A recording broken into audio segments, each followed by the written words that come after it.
My intent was to come and ask about like the first three things you would tell people in the Occupy movement about what's happening with collapse and what they can do to prepare. What kind of focus they can have in like the GAs in regards to that. Well, I think it was all best summarized from a metaphorical standpoint when Occupy did not issue a list of demands. And I was in touch with people at Occupy Wall Street right after it started. And I made it clear that the longer that the Occupy movement did not issue a list of demands, the shorter the list of demands would become. So we're no longer at a point where anybody in their right mind would recommend or demand on reinstituting Glass-Steagall. That's too late. And that's been very clear because the only thing that's at stake right now is the survival of our species and all life on this planet. That's where it's come to. And the only thing that will make a difference, it's my trademark line, until you change the way money works, you change nothing. The destruction, the insanity, the lying, the criminality, the obvious failure of every government in the world to do anything to take care of its people is going to continue until we eliminate compound interest, fractional reserve banking, and fiat currency. That's the heart of the beast that's killing everything. What's the best bet at striking at the heart of the beast? That's where we have to get spiritual. We have to hope for, and I see it clearly. It's happening. There is a wonderful shift in human consciousness taking place. There is a massive awakening. That's a dog squeezing on the toy over there. He's awake. It's not wildlife being eaten on my property. It's just a tennis ball that squeaks. Okay. I can verify. So, the question, which I think really we're all just observers for now, rather than actors, is whether the change in consciousness can take place before everything gets destroyed. We're at that part of the movie. I mean, World War III is already underway. We've had several nuclear facilities blown up in Iran, and the quick background is where the West wants to topple President Assad in Syria. Syria and Iran have a mutual defense pact, but Iran has a mutual defense pact with China also, so the whole world now is hanging in the balance, and it looks like this stupid-ass war is, I don't know how it can be stopped. Shots have already been fired. It will lead to an attack on Iran, and at that point, I have no idea what can save us. So, if you were to ask me what I think should happen now, it's a miracle, is what should happen. There's some pretty encouraging signs. The village of Wuhan in China is standing up. It's got the whole Chinese government, and they're using Occupy tactics. They've been nonviolent. They've been standing in solidarity. Their leaders have been killed, and nobody's fought back. That's our weapon, and I made that very clear. And you know that's why Occupy has been different from every other uprising all over the world.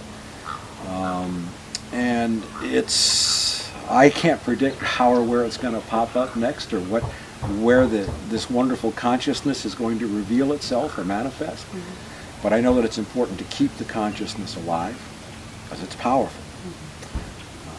I have a radio show on Sundays, and on the Progressive Radio Network, and The Lifeboat Hour. The Lifeboat Hour. And a couple of weeks ago, I had Dave DeGraw and Ian Escuela and the wonderful Shamar Thomas as guests on my show, and which prompted me right away to turn around and try to schedule one with all the beautiful women of the Occupy movement, because that has not been appreciated. I agree with that. My own experience at Occupy Santa Rosa, when I was deeply involved there, was I worked with some amazing women.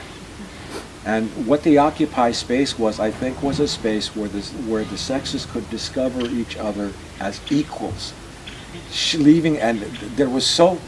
Those camps were so sacred. They were holding such important space, and miracles were happening in those camps. So I salute all the women of the Occupy movement, and this is where I'm perfectly willing as a man to sit back and just ask the goddess for help. And say, we don't know what to do. Well, sure. As far as like homesteading and preparing at home, Mhm. what kind of message could we as media be pounding into people's heads for the Occupy movement to get that message out there? Well, obviously, everybody's home is different. Not everybody is as blessed as they are to be where I am right now. So this is, you have to make the best of what you have. There's an old Special Forces axiom that says, use what you have to get what you need. Okay?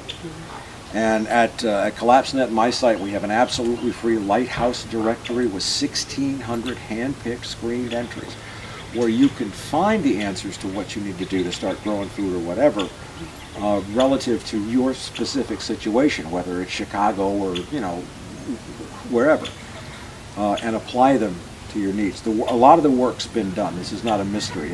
It's known what to do, and you can grow food even in a city, in window boxes or on rooftops of buildings. So a lot of the work's been done. And if you're just starting now, I got to tell you, you're a little late to the party, but you're still going to be faster than most of the people out there now. So right now, you just have to be aware of what's happening. I think that's the first thing. You really have to comprehend that this is the collapse of human industrial civilization. It's difficult to get that across to some of the folks in the Occupy movement because they're focused on the banks. Right. It's sort of a trickle down, like, okay, connect those dots. So I guess where I'm coming from is trying to help them connect those dots without, it's difficult. Denial is a psychological dysfunctionality, okay? And so it really doesn't make sense to try to fight or argue with it. I mean, if you cannot miss that Japan is mortally wounded as a result of Fukushima, that by now probably a third of the population has been fatally contaminated with cesium, plutonium, strontium, all the stuff that scattered the global food chain is involved. Peak oil is here. And I think probably the scariest thing for us is that we've had major confirmation this week that there is a massive melt in the Siberian tundra in the Arctic Circle. And gigantic plumes of methane are rising into the atmosphere. This is a worst case tipping point scenario. And we're talking over hundreds of square miles. Massive melts of methane gas that has been frozen for 15, 20, 30,000 years is now being released, and methane is 20 times worse for the atmosphere than carbon dioxide is. Tipping point event. We've been warned about this. Some people have been screaming about it Yeah. for quite a while now. Right. Yeah. So I mean, if all people can see is the banks, God bless them. And this is where I think some of the evolutions in Occupy have been good, because affinity groups have been able to pull apart ones who saw things similarly and pursue those. So